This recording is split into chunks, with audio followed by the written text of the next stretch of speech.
আমার ছেলে ভুল করতে পারে না, আমার ছেলের মতো ছেলেই হয় না। আমার ছেলে কত মানুষের উপকার করেছে, আমার ছেলে খুব মহৎ মহৎ কাজ করে। বন্ধু, একটা নির্দিষ্ট বয়স পেরিয়ে যাওয়ার পর আপনার সন্তান ঘরের বাইরে কি কুকর্ম করে বেড়াচ্ছে, কি খারাপ কাজ করছে, আপনি কি দেখে শুনে বসে আছেন? হ্যাঁ, প্রত্যেক বাবা মায়ের কাছে তার সন্তান সবার উপরে।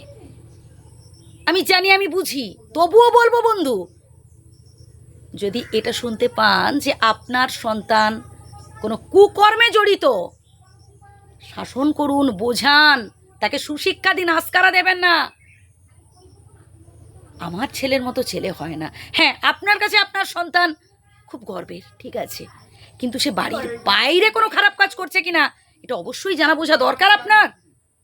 কারণ আপনি যদি তাকে প্রশ্রয় দেন, আস্কারা দেন, হয়তো আসছে একটা ছোট্ট ভুল করেছে, কিন্তু পরবর্তীকালে এই ছোট ভুল করতে করতে অনেক বড় ভুল করে বসবে, আর তখন আপনি আর বদলাতে পারবেন না, আর আপনি তাকে শুধরাতে পারবেন না। তখন আপনাকেই চোখের জল ফেলতে হবে, কারণ আস্কারাটা তো আপনিই দিয়েছিলেন।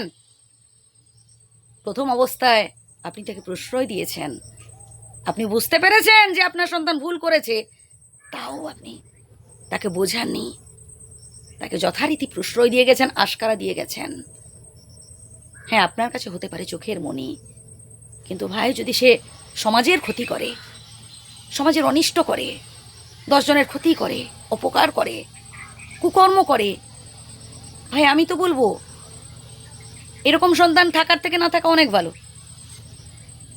সুশিক্ষা দিন, একেবারে শৈশব অবস্থা থেকে তাকে সুশিক্ষা দিন।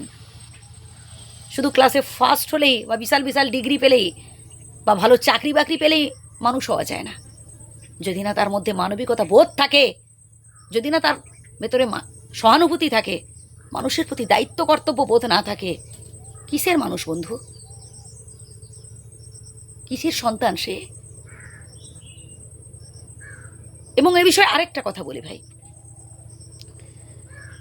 আমরা আমাদের সন্তানদের সামনেই যদি আমরা নিজেরাই ভুল করে বসি, আজ আমরা যদি আমাদের গুরুজনদের সাথে খারাপ আচরণ করি, আমাদের শ্বশুর শাশুড়ি কিংবা আমাদের বৃদ্ধ পিতামাতার সাথে খারাপ আচরণ করি, সে আমাদের সন্তানও কিন্তু দেখছে, শুনছে, সেও কিন্তু পরবর্তীকালে আমাদের সাথে তেমন আচরণ করবে।